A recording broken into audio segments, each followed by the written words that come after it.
And again, I really appreciate Joe and David, and of course our county extension agents. I always learn something new. We all sort of complain about this new system of disseminating information, but you know, there's just something about having I want to call this a electronic face-to-face meeting than just sending out an email or reading it in a press release, because you get to ask a few questions, and everyone's a little bit different. I've heard David and Joe both talk several times about their respective topics, and I learn something new every time. There's always something changing, something a little bit different, a little bit different approach, something that they've learned. And I guess that I really get tired of talking about fever ticks, because that's what my main impression my main impact for today is. But you know, it's 100-year-old problem. It's actually a much older problem than that. But you know, things change, and there's still a lot of folks that are out there that don't realize about the issue. It doesn't impact every beef cattle producer in the state, although it could. And fever ticks by themselves are a relatively minor issue. We're going to talk about fever ticks, but I was just looking at the CDC website a little while ago about health issues caused by ticks in general. So, and mainly in humans, not in livestock. There were over 60,000 cases of tick-borne diseases in humans reported last year. Think about that. Now, what's interesting is that most of those are north and east of Texas. We do have some reported in Texas, but the lion's share are in the much more cooler climates. Rocky Mountain spotted fever and several other ticks that y'all are familiar with, Lyme disease. But as the climate changes, and I'm going to use climate change rather than other terminology, we do know that the climates are changing, and we have more woodland areas, less grassland areas. We know that land use has changed. We know that we have, and particularly in Texas, a lot more, what I want to say, returning to ranching landowners, and I'll include myself in that. And we also have a lot more landowners that are absentee landowners. So they own property in a county, but maybe they work someplace else. They're still in the middle of their working years. And so they're not quite as familiar with the land, whether that happened to be soils or forages or the livestock, the wildlife, certainly the insects that are upon it. And so I think it's imperative that we sort of talk about this. And so we have a major issue within Extension and within Texas A&M system to educate folks on this particular issue. If it ever got to be a statewide issue, I think Dr. Anderson had indicated at one time that it cost the Texas beef cattle industry about $10 billion. That doesn't seem like very much anymore. We talk about $1 trillion here and $1 trillion there, but it would have devastating economic impact on any of us, all of us, that are in the cow-calf business and the beef business. So you may have heard this talk before, and so basically we're just going to sort of rehash some more of the more important points. They could be a huge impact, have a huge effect on our industry. The fever tick used to go all the way to Virginia, and it was slowly eradicated, starting in 1906 to 1943, essentially to a thin red line that runs from Maverick County down to Cameron County. And anything that is south of that line is considered to be ticky, and anything north of that line is hopefully clean. But unfortunately, Mexico still has the fever tick. And the fever tick can be carried on wildlife as well as stray livestock. The tick itself is not an issue. It's the fact that the tick can carry a protozoal disease. It's called babesia, and there's two different forms, Bovis and Bajemini. And this is a very debilitating disease. You can see the steer down there. You can see the steer down there at the bottom. It's an old picture out of a 1945 USDA yearbook of a completely infested and very thin. They used to call this splenic fever because the destruction of the red blood cells in the animal caused by the protozoa would cause the spleen to be enlarged, and that's how the animal would die. There's about an 80% mortality rate of cattle that had never had the fever before, that they survived the fever. And so you can see that if the tick itself is not the issue, but the fact that the tick does carry the protozoal disease that's the worrisome impact. There's a thin red line. Actually, in this slide, it looks to be purple. And you can see it runs, I said Maverick County, but actually it's Val Verde County all the way south to Boca Chica near Brownsville. What you see in that particular slide on the right, or that particular graphic on the right from USDA, the yellow are surveillance areas. So those are properties that are adjacent to properties that actually have ticks on them. So you see the red areas, those are infested premises. And then, so if you look primarily in Webb and Zapata County, sort of in the middle of that slide, most of those on the right-hand side of that purple line are wildlife transmission. So the white-tailed deer can carry the tick. Hogs do not carry the tick, okay? Illegal immigrants, undocumented aliens can't carry the tick. Horses can carry the tick, but generally not the preferred host, so white-tailed deer and cattle. Further south in Cameron County and Willacy County, those are National Wildlife Preserve areas, and there's a lot of Indian antelope down in that part of the country, and they are the perfect host for the fever tick, and that's the reason why they're nearly solid red. It's difficult to do control on wild populations, so white-tailed deer, or on feral populations, which is essentially what the nilgai are, I guess, or maybe they're imported wildlife. And so that they continue to be an issue. What you see in the hand and what you saw earlier, that was what a fever tick looks like. And these ticks, all cattle have ticks, all right? We've all put cattle in a chute somewhere and we see a tick or two on them. Like as not, they are not a fever tick. Most of our ticks that we see on our cattle in South and South Central Texas are either Gulf Coast ticks or Lone Star ticks. Gulf Coast ticks, when you pull them off, you look on the back of their shell, it looks like they have a little camouflage.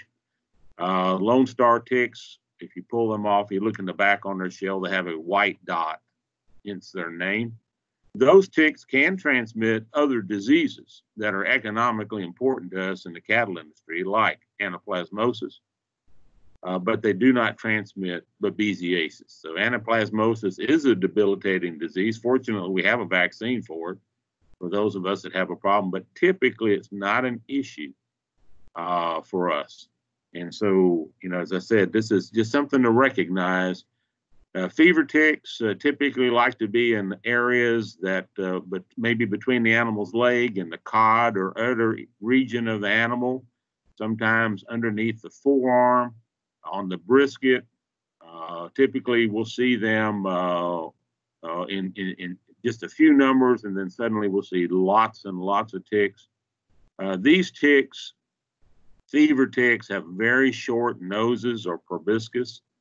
And so as a result, they're very easy to pull off. If you go to pull off a Lone Star tick or a Gulf Coast tick, it's just like pulling a tick off of your skin. When you pull that off, it sort of makes you can almost feel like a popping sound. You can almost hear it because it has such a long snout that it buries it into the skin. These do not. They essentially can just be rolled off or scraped off with your fingers. And the other thing to note, that when you look at these ticks, you put them in the palm of your hand like this gentleman, this USDA or Texas Animal Health Commission inspector has. They don't move. I guarantee you pull a Lone Star tick or a Gulf Coast tick or a Spinos excuse me, a brown dog tick off of your dog, and it's going to be hustling because it realizes it's been discovered. This guy, they're very, very lethargic. This is just another map, but so that thin blue line, that purple line, was actually what we call the permanent quarantine zone or buffer zone or systematic area. Anything between it and Mexico on the west side, we consider that to be a tick zone. Those animals all have to be treated before they can be moved into the tick-free area north or east of that line. And so there's both two different groups that patrol this area that are responsible for this effort. One is the Texas Animal Health Commission, and the other is the the USDA Animal Plant Health Inspection Service, Veterinary Services, the Cattle Fever Tick Eradication Program. I'm going to back up just a couple of slides because I forgot to mention that if you look on this map, you see that there are a couple of yellow areas, surveillance areas outside of the border counties. So there's 8 border counties, and the Animal Health Commission Region 8 actually has most of those under one veterinarian. But if you look at Jim Hall County, there's a recent incursion in fever ticks. In Jim Wells County, there's actually 2. This map, there was actually an animal that had a fever tick delivered to the Livestock Commission Company there in Alice, and so they have had to treat the trap that animal was in. But north of Orange Grove, about 15 miles north of Alice, there is an infestation right there, sort of on the Jim Wells County Live Oak borderline, and that's under investigation. So what they will do is, anytime that they have a premise that's infested, they'll visit with the owner and surrounding landowners. They'll find out where livestock are being moved to, and then they'll do tracebacks. So they'll actually, perhaps an animal that had gone through a sale barn, and this happened actually in Live Oak County 3 years ago, cattle that had moved through that sale barn that had been commingled with fever tick infested cattle. And I believe they did about 64 different county tracebacks and tracebacks in 8 different states. So none were found to be ticky, but nonetheless, that's a lot of legwork that has to be done. Fortunately for us, this is a unique tick in that it stays on its host its entire life. So that makes it very easy to treat. And like all parasites, internal and external, they do not live forever. However, this one is pretty long-lived, up to 9 months. It seems to be well adapted to the South Texas environment and the southeastern environment. The females can lay a large number of eggs. It says 4,000 here. There's actually been documented cases that they can lay up to 10,000. Fortunately, not all of them hatch. And so because they remain on the animal, the treatment regimes that are generally used, we're treating the animal that's infested, and we're able to kill that animal. We're able to break the life cycle. Anytime we treat animals for internal or external parasites, I know that we are more interested in killing the animal that's inside or on the animal at that particular point in time.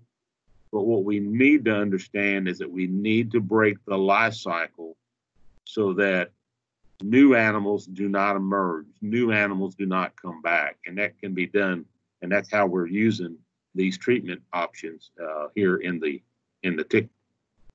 There's just some options there. I'm not going to go through them in great detail, but you can see at the top, that's a USDA inspector that's injecting an animal on a post-treatment with Dectomax. So essentially, when an animal's found with fever ticks, those animals have to be either sprayed in a spray box or run through a dipping vat for total immersion with Corral.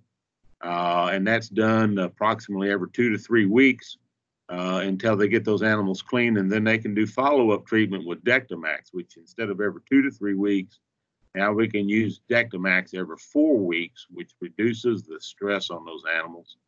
That works out extremely well. Interesting sidebar is that Dectomax and ivermectin compounds are not labeled for ticks for the rest of us, but USDA Animal Health Commission can use it, and apparently does have a significant impact on tick population.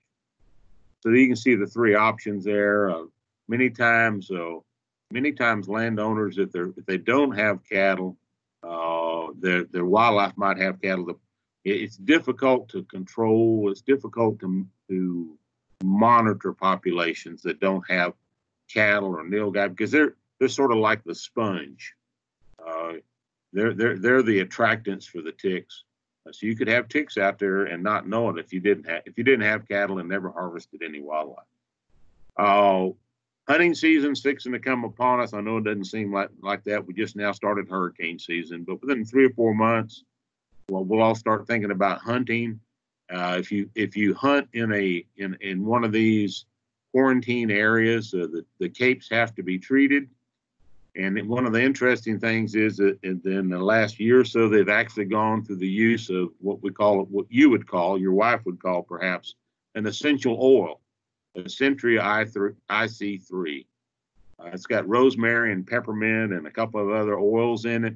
And instead of using permethrin spray, which is a toxic insecticide, obviously, you can use this oil and it actually will kill the ticks. And you can buy it commercially available. I don't think that you would want to use it on your cattle. It's very expensive. And down at the bottom, you see a USDA inspector spraying a horse, hand spraying a horse with permethrin. Horses have to be sprayed from the neck back, from the pole back, and then what they do is they sponge or wipe the face and the ears, so they don't actually spray the horse's face with that spray. So what happens if fever ticks are found? So in that picture, you see some inspectors that are doing what we call scratching or scratching a bull, looking to see if they can find any ticks. That becomes an infested premise. And sometimes that comes from a trace back at a livestock auction barn, because the inspectors are at 8 South Texas livestock auction barns, scratching and looking at every animal that goes through the barn. Those infested premises are placed under a quarantine. The animals are gathered and treated. There's a spray box sheet down there at the bottom right-hand side. And that's typically what's being used, although there are 3 cell barns down here that have installed dipping vats for the convenience of their customers, as well as for the treatment of cattle of anybody that's close by that's in an infested or under surveillance. Very effective. Actually, they're totally recyclable. And it's interesting, the hoops that these guys and gals go through, to make sure that the environment is not contaminated, that the amount of product that's applied to every animal is consistent, the concentration's the same, and that they all wear the proper personal protective equipment.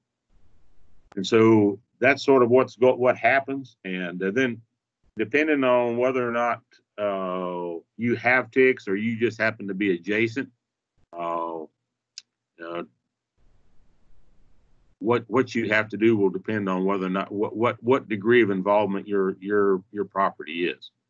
Down at the bottom on the left hand side, it just happens to show a tick eradication quarantine line sign. You might have seen one if you're in South Texas along 624 outside of Orange Grove, or a couple of years ago at Live Oak County between Three Rivers and George West.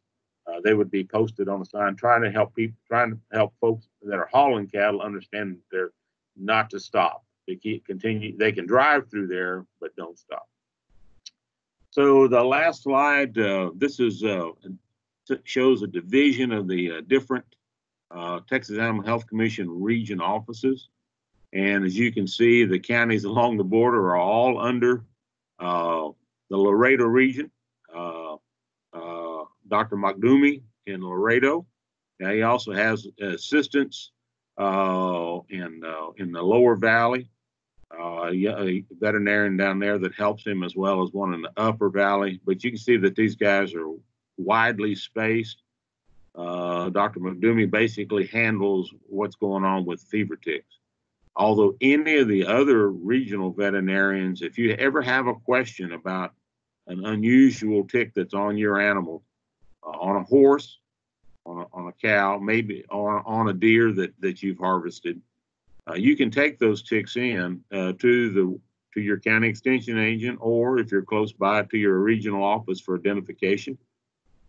If you do that, I would suggest that you not put it in alcohol, but that what they prefer that you use is a little bit of antifreeze on a cotton ball or a cotton pad like your wife uses to remove her makeup. And that's very useful. So that preserves the tick, and it's makes identification much easier. So if you have any questions, there's a phone number there for the Texas Animal Health Commission, as well as their website. I can't impose on. I mean, I can't emphasize enough that, you know, I think Animal Health Commission and USDA is doing a terrific job, but we need to be more cognizant of ticks that are on our cattle. Fortunately, we don't have a great number of ticks that affect our cattle, but just because of the way things are changing in terms of livestock raising, there are a lot of folks that don't recognize what a tick looks like, and whether or not it might be this tick or that tick, and whether they should be concerned. And that really applies to all of our parasites.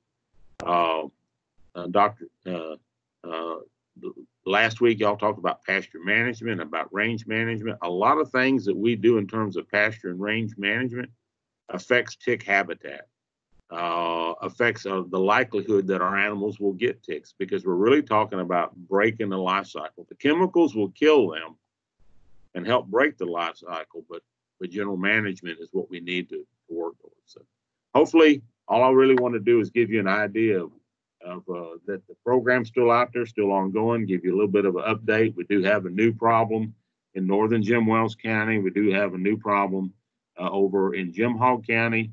It's an area of concern of surveillance. They haven't found ticks on it as of yet, but a ticky animal did come from there, and so likely that there are ticks. I'm going to stop right there, fellas, and see if anybody has any questions. I'll be glad to try to answer them.